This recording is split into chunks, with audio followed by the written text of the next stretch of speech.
家好，这里是巴尼团湾区的兔团啊，真是过了大半年的时间，终于又跟大家见面。这大半年的时间实在是在三次元工作太忙了。现在我给自己放了一个小长假，终于有时间我可以跟大家一起出去拍照，然后继续更新我的。欢迎大家回来，欢迎我自己回来耶！好吧。这一期的视频呢，我和大家一起开箱，我终于买了一个新镜头啦！哪个镜头呢？我其实在标题上已经写了，所以大家都知道了，是索尼的2470 2.8 GM2。怎么说呢？其实它是一个新镜头，但是对我来说，我非常熟悉。虽然这是一支开箱视频的其实我已经拿它出来拍过一套。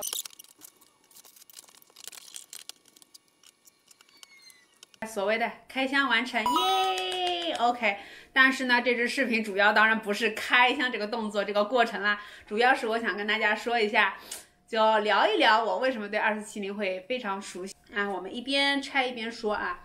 这个打开以后，然后一个镜头，然后遮光罩，然后它有个小包的袋子。虽然我觉得这个小包和袋子我是通常不会带出去用的。好镜头，很贵的镜头，我当然需要买一个很贵的 UV 镜啦，买了一个这个 B+W 德产的一个，我和我之前所有买的 UV 镜包装的很不一样。首先它有一个皮套，手感超好超软，好捏。然后打开以后它是银黑色的金属。我之前其他镜头虽然装的也是这个牌子的 UV 镜，但是这个手感这个分量，我们赶快把它装上。虽然说我买 UV 镜主要用途就是防止磕磕碰碰，然后伤到那个镜头嘛，主要是起保护作用。带着我的遮光罩的，耶，完成！欢迎他加入我的大家族。我说到2470的话，就要讲到我目前为止拍照一共拍了差不多15年。第一支相机是那个佳能 5D Mark II， 我当时用的那个挂机头就是2470。对，那个时候有小白兔加上2470，我真的好富有啊，富有。当然那个时候还是有家人的支持，我亲爱的妈妈的支持下，然后我拥有了第一支非常贵的相机和镜头。我刚拿到那组相机的时候，我记得很清楚，跟我的朋友一起去了水族馆拍照。水族馆就很黑嘛，我那个时候我用的基本上是 A 档还是 P 档，那我也完全对参数不了解的，就比如说 ISO 这种东西我也是不知道的。但是我一拍，水族馆里那么黑，我什么都拍不出怎么办？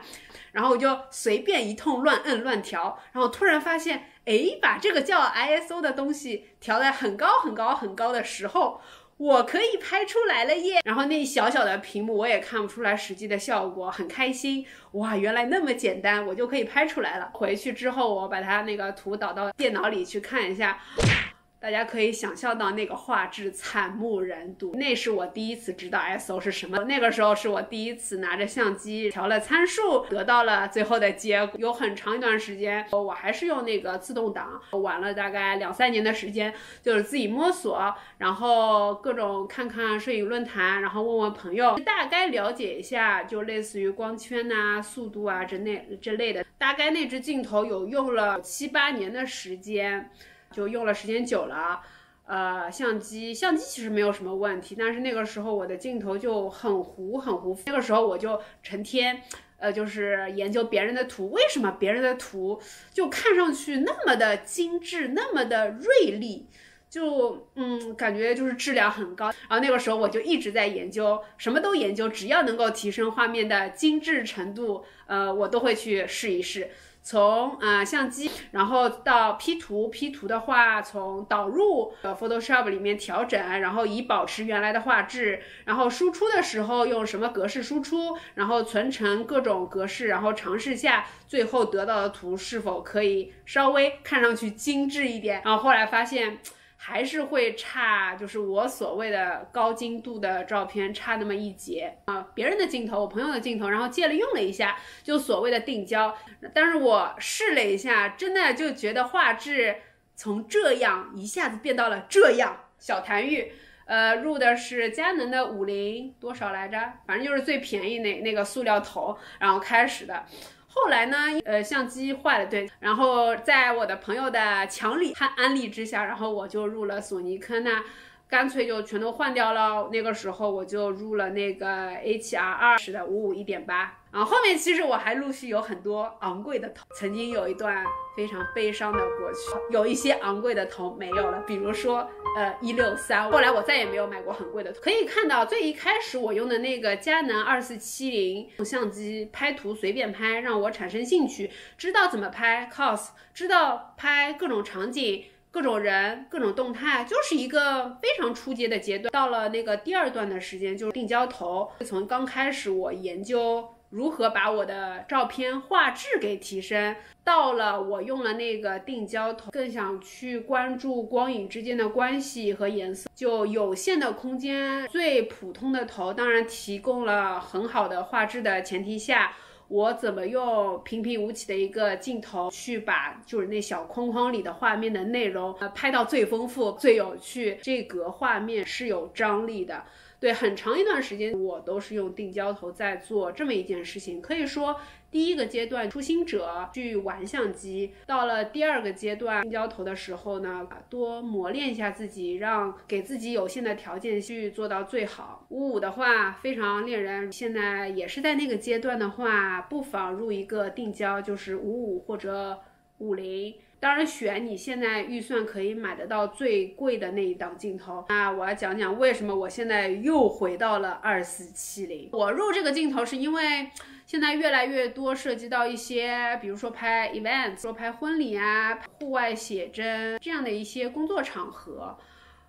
尤其是在拍婚礼啊、领证啊这些，有很多瞬间你是绝对不可以错过的。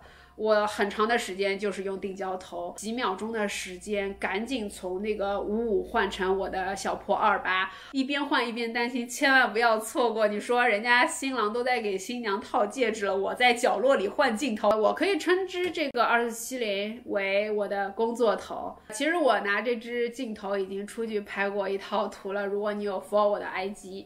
可以看到我拍了一套那个明日方舟的推陈，我明显发现啊，我目前用2470和我刚开始一边拍一边拧焦距一边拍 OK， 我现在看到我这个就是画面是正好了，我也不管我现在拧到是多少，看上去画面可以就可以了。就是我上次拍推陈的那一次，我会直接就是这样直接看上面的那个焦距 OK， 我现在下一个镜头我是要拍24的，我会直接先拧到那个焦距，然后再开始拍。我其实已经非常清楚了我想要的那个画面，和 coser 说我们现在摆一个这样的动态，这样的距离，我要拍的一个氛围，那个氛围就是那个画面其实已经出现在我的脑子里了，一定是用比如说24这样的一个焦距去拍。我现在觉得这是一个很明显的，算是用起来不同的习惯了。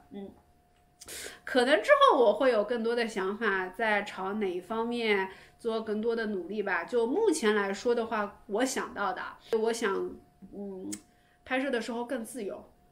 我的初衷还是一样的，让不管我拍什么东西，让出来的图更有趣，这永远是我的初衷嘛。就是因为有趣，所以我才会想坚持拍照，对吧？那之后一段时间，但凡我出去拍，我觉得比较有意思的，想和大家分享的一些，就是摄影场合，尤其是拍 cosplay 吧，我都会努力的去拍一下 vlog， 然后跟大家一起分享拍摄中间遇到的各种情况、各种故事。今天的视频就到这里了，感谢你看到现在。如果喜欢的话，帮忙点赞、分享，然后记得订阅，拜拜。